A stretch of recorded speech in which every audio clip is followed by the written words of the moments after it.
Olá pessoal, tudo bom? Aqui é Jack Brandão.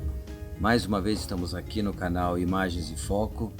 Bom, hoje nós vamos falar sobre um assunto que eu acho extremamente interessante, extremamente legal.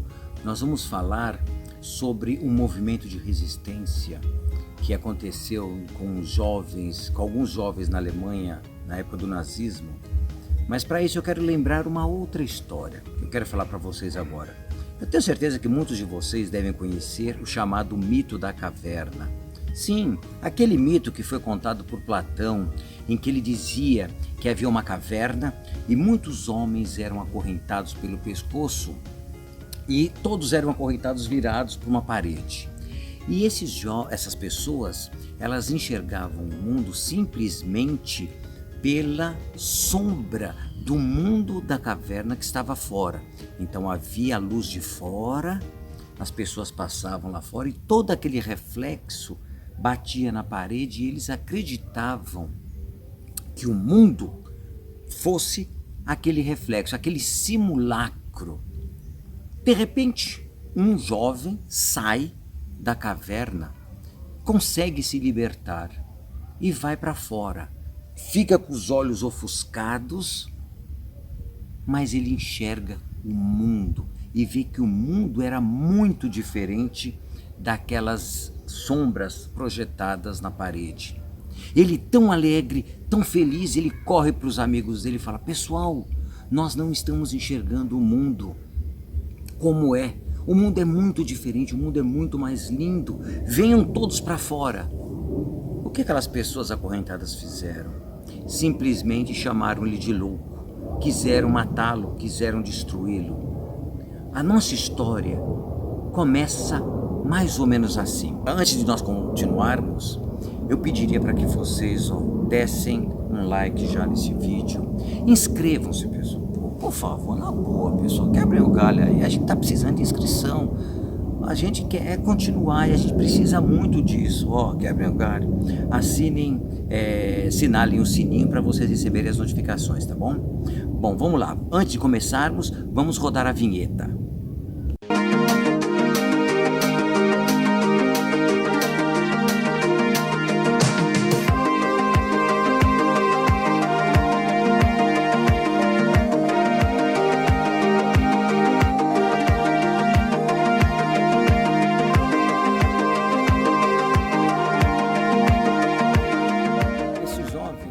Grande parte deles participaram dos movimentos nazistas, porque eles acreditavam, eles estavam inseridos dentro daquela situação e para eles era algo normal, era um momento de você se descontrair, de você encontrar os amigos e de uma forma não tão indireta, mas diretamente ser levados à ideologia nazista. Só que é óbvio que ao crescer eles começaram a questionar certas coisas, certas ordens, vamos dizer assim, do nazismo. O pai de dois desses jovens, o Hans e a Sophie, ele não aceitava a participação desses jovens nesse movimento inicial da juventude hitlerista. Ambos acabam entrando mais para frente na universidade e começam a descobrir todas as atrocidades que os nazistas estavam infringindo às pessoas. Isso de modo especial com a lei que tirou todos os direitos dos judeus, os direitos civis dos judeus. Daqueles jovens, o Hans Scholl, o Alexander Schmorell, o Christoph Probst e o Willy Graf eram todos estudantes de medicina.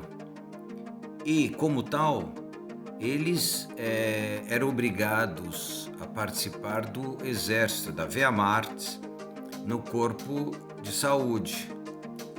E muitos deles juntos foram para a frente oriental, ou seja, para a região da Rússia, da antiga União Soviética.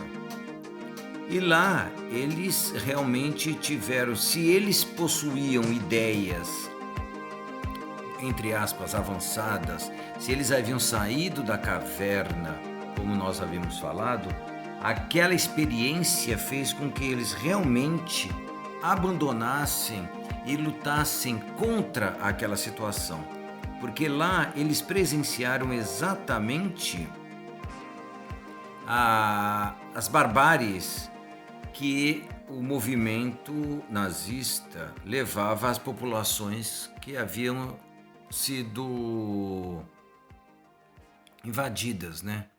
Como os poloneses, como os próprios soviéticos, os russos naquele momento. Dessa maneira, após essas experiências traumáticas na frente oriental, não se pode esquecer que nós tivemos a Batalha de Stalingrado, que praticamente o exército alemão foi destruído.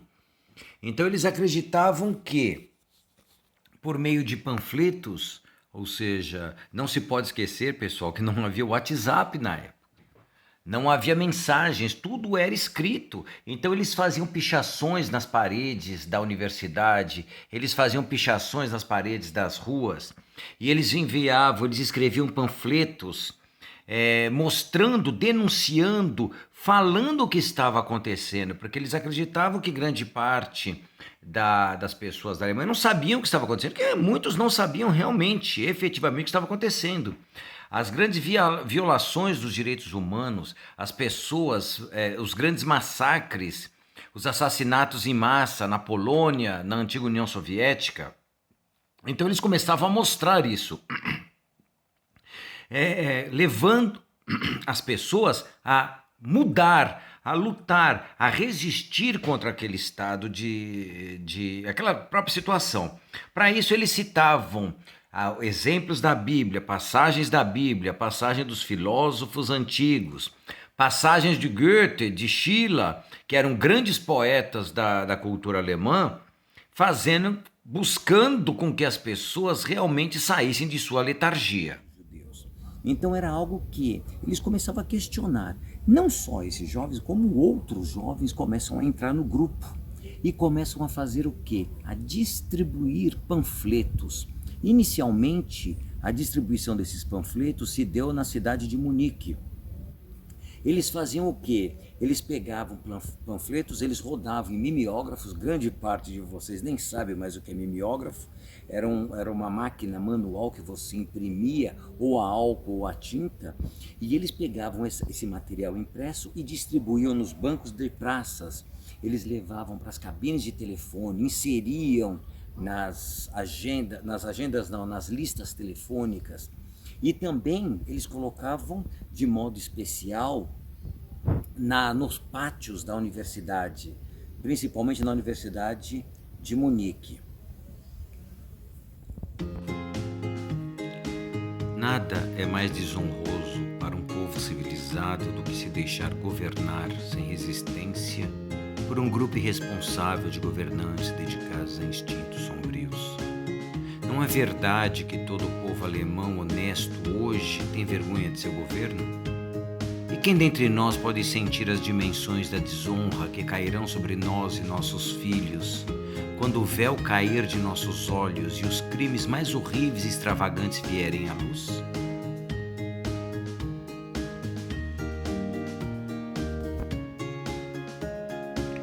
É impossível lidar com o assunto do nacionalsocialismo de maneira intelectual, uma vez que não é intelectual. Não se pode referir-se a uma visão de mundo nacional-socialista, pois, se existisse, teria que tentar provar ou combater com meios intelectuais. Mas a realidade apresenta uma imagem totalmente diferente. No início, esse movimento dependia do engano e traição do próximo. Mesmo assim, estava podre por dentro e só podia se salvar por meio de mentiras constantes. O próprio Hitler, em uma edição inicial do livro dele, escrito no pior alemão que eu já li, e ainda foi elevado a uma bíblia pela nação de poetas e pensadores, escreveu: "Você nunca acreditaria em como é preciso iludir um povo para poder dominá-lo." Em fevereiro de 1943, os irmãos Scholl trouxeram uma mala, ou as duas malas de estudos, repletas de panfletos. E eles começam a espalhar os panfletos na universidade, no hall de entrada, nos corredores, nas escadarias, nos parapeitos, para que as pessoas pudessem, logo no início das aulas, pegar os panfletos e ler e tentar distribuí-los. Só que nessa ação, simplesmente o que aconteceu? A pessoa responsável pelo prédio os pegou e avisa a Gestapo. E o que acontece? Eles acabam sendo presos pela Gestapo e sofrem um interrogatório naquilo que era chamado o Volksgerichtshof, ou seja, o Tribunal do Povo. Tanto o Scholl como o Probst foram condenados por traição e foram guilhotinados. Algo que chama muita atenção e que chamou muita atenção das pessoas realmente foi a coragem de ambos. Nenhum deles esmoreceu, nenhum deles ficou perturbado, pelo contrário, aceitaram a morte porque sabiam que aquilo era o certo a fazer. O próprio Hans, quando foi executado, simplesmente ele gritou: "Es lebe die Freiheit", ou seja, viva a liberdade. Os outros membros, um a um, também foram caindo. Willy Graf, Alexander Schmorell, o professor Huber, fora outros que também foram sendo mortos. Alguns foram libertados, mas o mais importante é o espírito desses jovens que, mais do que tudo, enfrentaram aquilo que moralmente era o correto. Não se deixaram esmorecer, não aceitaram os modismos e simplesmente renegaram aquilo que aparentemente para a grande maioria era o certo. Não existe o certo em termos morais. Não há meia moralidade. Há uma questão moral ou não há uma questão moral. Todos os seres humanos são iguais, independente de raça, de cor, de credo. E é isso que os jovens do grupo de Weiße Rose, a Rosa Branca, mostraram e demonstraram para nós. Espero que vocês tenham gostado deste vídeo e que vejam no modelo, no exemplo desses jovens, aquilo que muitas vezes nós também devemos ser: lutar contra as injustiças, lutar contra as inverdades, buscar sair da caverna para que a gente possa realmente enxergar a realidade, os fatos como eles são, não como as sombras nos mostram. Ok, pessoal? Bom, não esqueçam mais uma vez, de dar o like neste vídeo, inscreva-se no canal, já falei, por favor, é tão importante para nós, e também o sininho, não esqueçam do sininho, tá bom? Até a próxima, tchau!